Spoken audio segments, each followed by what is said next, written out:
Oh, hey there guys, welcome to the channel.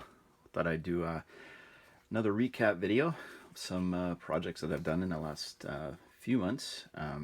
Yeah, kick things off with, well, this is a converted speed racer, I guess, truck that I picked up from Valley Village, I don't know, I guess several months back.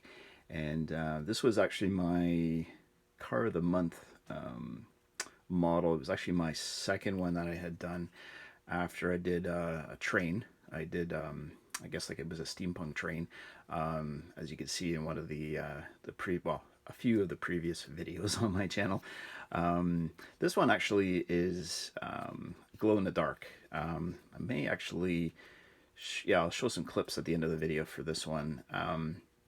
But just to kind of walk through it, I guess it wasn't up to snuff in terms of what I had done, but I liked it. I thought it was I thought I did a pretty good job at it.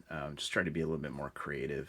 So this thing actually glows in the dark. It actually has a lighting system as well, which I can show you here. And so it's supposed to look like. Actually, I got really inspired by the Blade Runner movies and Tron and stuff like that. So it's supposed to look kind of like it used to be like a military vehicle that I guess some gang took over and put graffiti all over it, and and then turned the engine into like an arc reactor type of or arc projector weapon, which is basically all this wiring that I had painted and installed at the top. So that one is the first one there. Another conversion will be this off-road buggy here. This actually was a stock car. I guess I took apart two cars. So there was a buggy donor for this, and then I also took the roll cage from like the main interior, I guess, like the roll cage and like the seating and everything actually came from a stock car. So if you actually look at some of the Hot Wheels cars on the inside, you can see they have like roll cages and really interesting parts, and I thought it'd be cool to kind of make something really unique. So this one's a little bit longer than a normal Hot Wheel, I guess. Like, well, they're all different lengths really, so it kind of fits in. I put like an exhaust at the back here, and I actually added the bit from the other off-road vehicle here, along with its chassis, and I had cut and then kind of bent the front part of that car down here. So everything else is pretty much from the stock car. I think even I can't remember if the engine is from the stock car. I think the engine might have been from yeah, it might have been actually from the off-road vehicle itself. But and then this is like a speaker grill part that I had cut and weathered, and drew a nice skull in it. And then here's like a resistor from a circuit board that I used as I'm using them as like whatever you want, mock tough cocktail, could be anything. And then I got some like Games Workshop bag. Here's another like transistor from a circuit board used as like a spare fuel tank. And then there's some knives on the side here. Another fuel tank back there. So it's got a little bit of everything in terms of like just little bits there. Next one, actually this video's got quite a few car of the month projects. So here's another one here that I did for Halloween.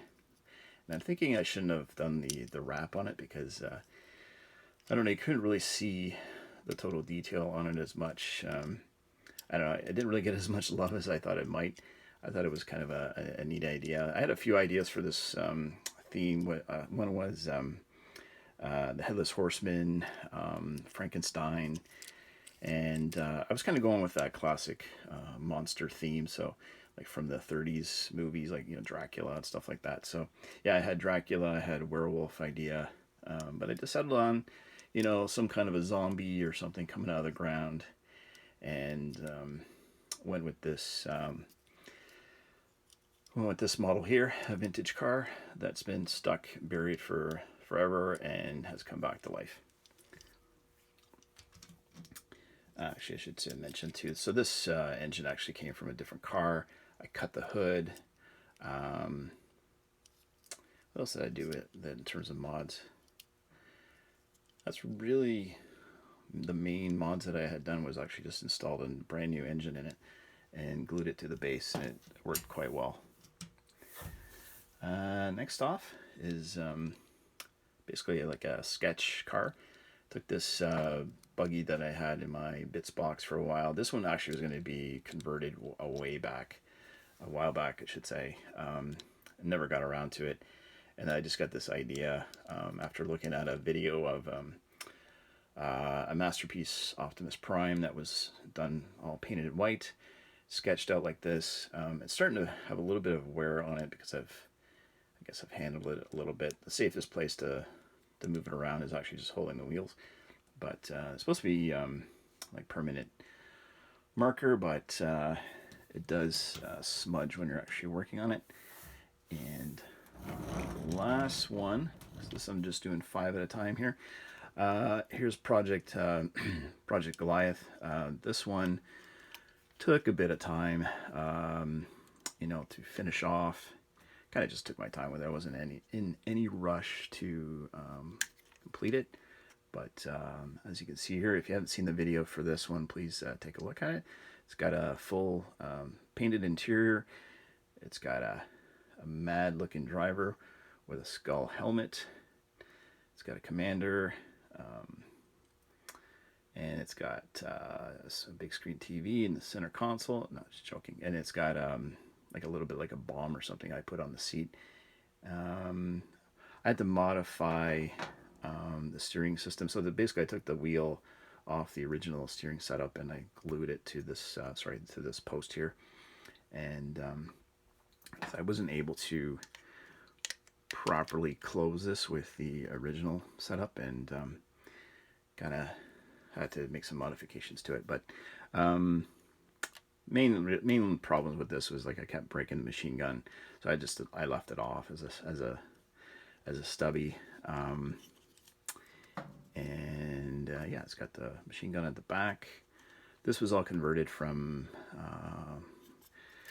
well, more than one monster truck, and some toy parts, couple different truck chassis glued together, an iPod cable, like a charging cable, from Apple, some parts from a Tamiya kit, couple different engines, and yeah, I mean, some of the original concept ideas was I was gonna have some guys up here with spears and a few other details as well, but I just, along the way, I just kind of kept it more, a little bit more practical than that needed to be. So anyways, yeah, it's got a really cool rust effect that I had done. There's a separate video on that, how I actually did that, and how the tires were all painted. Tires are a bit tricky to paint, especially if you spray paint them. They get really sticky. So you have to actually, if you do that, like I did, you have to actually paint them afterwards with like acrylic, and they're not sticky anymore. They're totally fine. So it's up to you how you want to do it. I just found it easier to spray paint and primer in here, and plus the whole vehicle. So you're going to get paint on them by doing it that way. But this one, I actually forgot to paint that. It actually came off the car while I was working on it, and I never bothered to paint that part underneath, but maybe I'll go and touch it up. Anyways, this is a recap of another group of 5 cars. Hope you guys like this video. If you haven't seen these before, go ahead and look for the build videos. And thanks a lot for stopping by.